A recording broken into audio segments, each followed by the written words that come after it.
रही थी। Come on, तुम काफी तेज भागे। थंडरस लैंडिंग के साथ उसने लियोन कॉस्मो का रास्ता रोक लिया। रोजवाइस को लियोन कॉस्मो के साथ ऐसे खेलकर बहुत मजा आ रहा था। गार्ड्स इतने कम इसलिए थे क्योंकि उसने जानबूझकर उन्हें हटा दिया था। वो डॉग होल भी उसने ही छोड़ा था। हालांकि लियोन कॉस्मो जानता था कि ये ट्रैप हो सकता है, लेकिन उसने नहीं सोचा था कि रोजवाइस इतनी जल्दी कैच कर लेगी। अब ह्यूमन टेरिटरी लौटने से क्या फायदा होगा जब उसके ऊपर उसका मार्क है। कोई भी उसे ड्रैगन स्लेयर नहीं मानेगा। लेकिन लियोन कॉस्मो ने कहा, ऑर्डिनरी इंसान बनना भी उससे बेहतर है कि हर दिन उसके द्वारा टॉर्चर होना। अनएक्सपेक्टेडली ये बात उसे गुस्सा दिला गई। कितनी अनग्रेटफुल है। रोजवाइस ने तुरंत अपने विंग्स फ्लैप किए और एक फियर्स विंड खड़ा किया। फिर लियोन कॉस्मो को एक क्लॉ में पकड़कर आसमान की ओर उड़ गई। तुम फीमेल ड्रैगन, मुझे छोड़ो। मुझे कहाँ ले जा रही हो? बेशक, मैं तुम्हें वापस ले जा रही हूं। 3 घंटे की उड़ान के बाद वे एम्पायर की बॉर्डर सिटी के पास पहुंचे। अचानक रोजवाइस ने अपने ड्रैगन क्लॉ से लियोन कॉस्मो को छोड़ दिया और वो सीधे ऊंचाई से नीचे गिरा।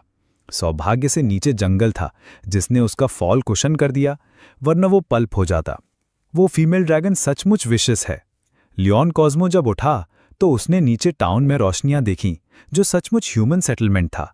इस समय रोजवाइट ड्रैगन ह्यूमन फॉर्म ने ट्रांसफॉर्म होकर लियोन कॉस्मो के पास खड़ी थी। लंबे समय से बिछड़ा ह्यूमन टाउन देखकर उसने कहा, क्या तुम सोचते हो कि बस यहां पहुंचने से ह्यूमन वर्ल्ड लौट सकते हो? लेकिन लियोन, तुम मूल रूप से वापस नहीं जा सकते, भले ही ये हाथ की पहुंच में लगे। जैसे ही उसने ये कहा, लियोन कॉस्मो के चेस्ट पर ड्रैगन मार्क अचानक पर्पल लाइट के साथ फ्लिकर करने लगा। ये देखकर रोजाए आगे बढ़ी और लियोन कॉस्मो को एक्सप्लेन किया, मैं तुम्हें बताना भूल गई, जब भी ड्रैगन मार्क इम्प्रिंट वाले दो लोगों में से एक दूसरे से इंटीमेट रिलेशन चाहता है तो ड्रैगन मार्क रिएक्ट करता है। क्या तुम अब पूरे शरीर में रेस्टलेस महसूस कर रहे हो, दिल में अनबेरेबल इची इम्पल्स? ये कहते हुए उसने अपना छोटा हाथ उस पर रख दिया। लियोन कॉस्मो ने रोजवाइस को अविश्वास से देखा। क्या तुम पागल हो फीमेल ड्रैगन? क्या तुम्हें दिख नहीं रहा हम कहाँ हैं? लेकिन उसने बस मुस्कुराते हुए कहा, साय, जानबूझकर तुम्हें तुम्हारे होमलैंड के सामने लाया हूं ताकि तुम्हें समझा सकूं शेम का मतलब। लेकिन क्या तुम सोचते हो कि इससे मैं अपना फेथ खो दूंगा?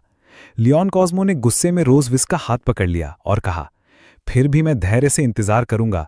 समय आने पर मैं तुम्हें तुम्हारे दिए ह्यूमिलेशन का डबल चुकाऊंगा। रोजवे एक पल को स्टंड हुई, फिर प्लेफुली मुस्कुराई। फाइन, तब मैं डेथ तक की लड़ाई का इंतजार कर रही हूं। 2.5 घंटे बाद रोजवाइस लियोन कॉस्मो की परफॉर्मेंस से खास तौर पर संतुष्ट थी। मैं तुम्हें इस बार 9 पॉइंट्स दे सकती हूं, 1 पॉइंट कम, ताकि तुम प्राउड ना हो। लियोन कॉस्मो घास पर लेटा हुआ डेस्पेयर में था, आंसू बह रहे थे। ड्रैगन नाइट होना सच में इजी नहीं है। इस समय रोजवाई ने लियोन कॉस्मो के कान के पास लीन किया और उसकी चेस्ट को अपनी उंगली से मिस्चीवियसली पोक करते हुए बोली, कैसा रहेगा अगर मैं तुम्हें हर महीने तुम्हारा होम टाउन दिखाने ले आऊं? ये सुनकर लियोन कॉस्मो डरकर तुरंत उठ बैठा।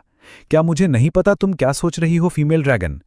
फिर रोजवाई ने अपने बड़े ड्रैगन विंग्स फैलाए ताकि लियोन कॉस्मो को ड्रैगन कासल वापस ले जाए, क्योंकि उनकी बेटी अब भी घर पर इंतजार कर रही थी। लेकिन लियोन कॉस्मो ने उसे आवाज लगाई, मैं एक डिग्निफाइड ड्रैगन स्लेइंग हीरो हूं। मुझे शिकार की तरह उठाकर नहीं ले जाया जाएगा, मैं खुद चलकर जाऊंगा। रोज पीछे हंसी, तुम सचमुच जिद्दी हो ना? यहां से सिल्वर ड्रैगन टेम्पल तक उड़कर पहुंचने में मुझे 3 घंटे लगते हैं। तुम्हें चलकर पहुंचने में कम से कम आधा महीना लगेगा। क्या तुम्हारा कमजोर बॉडी इसे झेल पाएगा? इस पर लियोन कॉस्मो ने जवाब दिया, ह्यूमन विल पावर को अंडर एस्टिमेट मत करो। तब मैं देखना चाहती हूं तुम कितनी देर तक टिकते हो। रोजवाइस ने बोलते हुए अपने ड्रैगन विंग्स छुपा लिए। थोड़ी देर चलने के बाद ही लियोन कॉस्मो हाफने लगा। रोजवाइस पीछे से गर्व से बोली, अब चल नहीं सकते? अगर मुझसे बैक करोगे? लियोन कॉस्मो ने सीधे उसे टोक दिया, किसने कहा मैं थक गया हूं? क्या तुम्हें नहीं दिख रहा मैं एनर्जी से भरा हूं? मैं देख रही हूं तुम्हारे अंदर हार्ड चीज बस तुम्हारा मुंह है। रोजवाइस की मौकरी का सामना करते हुए लियोन कॉस्मो ने दांत भींचकर गुस्सा निगल लिया। तभी दोनों ने आगे एक साथ देखा। लियोन कॉस्मो ने पाया ये पासिंग ट्रूप्स वास्तव में ड्रैगन स्लेइंग सोल्जर्स हैं। जैसे ही वह उन पर चढ़कर इस फीमेल ड्रैगन से छुटकारा पाना चाहता था, उसने देखा, उसका चेहरा तुरंत डार्क हो गया। Not good. अगर मैं हेल्प के लिए चिल्लाऊंगा तो सारे ड्रैगन स्लेइंग सोल्जर्स यहीं मर जाएंगे। लेकिन सोल्जर्स ने उन्हें दूर से देख लिया। क्या तुम दोनों लॉस्ट हो? निर्दोष लोगों को मुश्किल में डालने से बचने के लिए लियोन कॉस्मो ने जल्दी से मुस्कुराते हुए कहा, नहीं, हम बस ट्रॉल कर रहे हैं। लेकिन सोल्जर घोड़े से उतरा और पास आया। सोचते हुए कि जंगल जंगली जानवरों से भरा है और एस्कॉर्ट की ऑफर की। उसने अपना परिचय दिया, मैं वॉकर एम्पायर के 47th ड्रैगन स्लिंग स्क्वाड का कैप्टन हूं। रोजवाइस का चेहरा और ग्लूमी होता जा रहा था और लियोन कॉस्मो ने तुरंत वॉकर को उसके काइंड ऑफर के लिए धन्यवाद दिया। हमने सेल्फ डिफेंस ट्रेनिंग ली है और हम खुद को प्रोटेक्ट कर सकते हैं। उसने तुरंत हाथ बढ़ाकर संकेत दिया कि पास मत आओ, लेकिन वॉकर को लियोन कॉस्मो बहुत फेमिलियर लगा और उसने पूछा, क्या हम पहले कहीं मिले नहीं? ये बात सुनकर रोजवाइस ने तुरंत उन्हें साइलेंस करने के लिए सबको मारने का फैसला कर लिया। लियोन कॉस्मो ने देखा कि वो अपने हाथ में मैजिकल एनर्जी इकट्ठा कर रही है। उसने तुरंत उसका छोटा हाथ पकड़ लिया और उसे अपनी बाहों में खींच लिया। साथ ही वॉकर को जवाब दिया, सर आप मुझे किसी और के साथ कंफ्यूज कर रहे हैं। मेरा चेहरा कॉमन है, मेरी वाइफ भी मुझे अक्सर किसी और समझ लेती है, राइट डियर? इस ऑपरेशन ने रोजवाइस को चौंका दिया। फिर लियोन कॉस्मो ने धीरे से उससे विनती की, मैं ऑबीडियंटली तुम्हारे साथ वापस चलूंगा, पहले कृपया कॉपरेट करो ताकि इन्हें भेज सकें। तो वॉकर ने उन्हें वहीं लबडबी देखते हुए अलविदा कहा और स्क्वाड को लेकर चला गया। ड्रैगन स्लेइंग स्क्वाड को जाते देख रोजवाइस ने लियोन कॉस्मो को घृणा से देखा। काफी हक कर लिया तुमने, बास्टर्ड। लियोन कॉस्मो तुरंत होश में आया और उसे छोड़ दिया। उसने सोचा, लियोन कॉस्मो स्मार्ट है जो उनसे हेल्प नहीं मांगा। अचानक उसने गुस्से में लियोन कॉस्मो की ओर इशारा किया, तुम्हें अपनी पोजीशन समझनी चाहिए, हालांकि हमारे बच्चे हैं, इसका मतलब ये नहीं कि मैं तुम्हारी वाइफ हूं। इस पर लियोन कॉस्मो ने डिस्डेनफुली जवाब दिया, मैं तो बस एक्ट कर रहा था, मैंने कभी तुम्हारा हस्बैंड बनने का सोचा नहीं था। रोजवाइस गर्व से पीछे मुड़ गई, चलो अभी लंबा रास्ता बाकी है। लेकिन अचानक लियोन कॉस्मो की हथेली में तेज चुभन हुई। असल में उसने पहले उसका हाथ जबरन पकड़ते हुए मैजिकल एनर्जी से चोट खा ली थी। अपने पहले से कमजोर बॉडी के साथ मिलकर लियोन कॉस्मो जल्द ही एग्जॉशन से गिर पड़ा। लियोन कॉस्मो को इस हालत में देखकर रोजवाइस ने बेबसी से सिर हिलाया। कितना फ्रिजाइल ह्यूमन है। इसके साथ उसने फिर ड्रैगन फॉर्म में ट्रांसफॉर्म होना शुरू कर दिया। उसके चारों ओर पर्पल एनर्जी इकट्ठा हो गई। फिर उसने लियोन कॉस्मो को अपने मुंह से उठाया, हल्के से ऊपर उछाला और अपनी पीठ पर उतारा। रोजवाइस ने अपने बड़े ड्रैगन विंग्स फैलाए और ड्रैगन कासल की ओर उड़ गई। अगले दिन सुबह लियोन कॉस्मो ने धीरे धीरे आंखें खोलीं तो देखा बेटी मोएन उत्साह से बिस्तर के पास लेटी हुई। डैडी आप जाग गए? लियोन कॉस्मो उठकर सिर खुजाने लगा और उससे पूछा, मैं वापस कैसे आया? मोएन ने अपनी छोटी पूंछ हिलाते हुए कहा, मदर डैडी को वापस लेकर आई थी। सचमुच? आखिरकार वो उसे शिकार की तरह उठाकर वापस लाई थी। इस समय लियोन कॉस्मो ने अपने हथेली के घाव पर एक बटरफ्लाई बैंडेज देखा। ये ड्रैगन? उसका पजल्ड एक्सप्रेशन देखकर मोएन ने उम्मीद से उसकी ओर देखा। मैंने डैडी का वूंड बैंडेज किया। लियोन कॉस्मो सोच में पड़ गया। उसे याद आया कि ड्रैगन स्कॉलर्स कहते थे ड्रैगन्स पूरी जिंदगी वायलेंस और ब्लडशेड में बिताते हैं, बचपन से ही। हालांकि मोआन में साफ ड्रैगन कैरेक्टरिस्टिक्स थे, उसने लियोन कॉस्मो की ओर कोई हॉस्टिलिटी नहीं दिखाई, पूरी तरह उसे अपना फादर माना। क्या ये ह्यूमन ड्रैगन मिक्स्ड ब्लड की वजह से है? लियोन कॉस्मो ने तुरंत उसके सिर पर हाथ फेरते हुए उसकी तारीफ की। तुमने बहुत अच्छा किया। मोआन बहुत क्यूट है।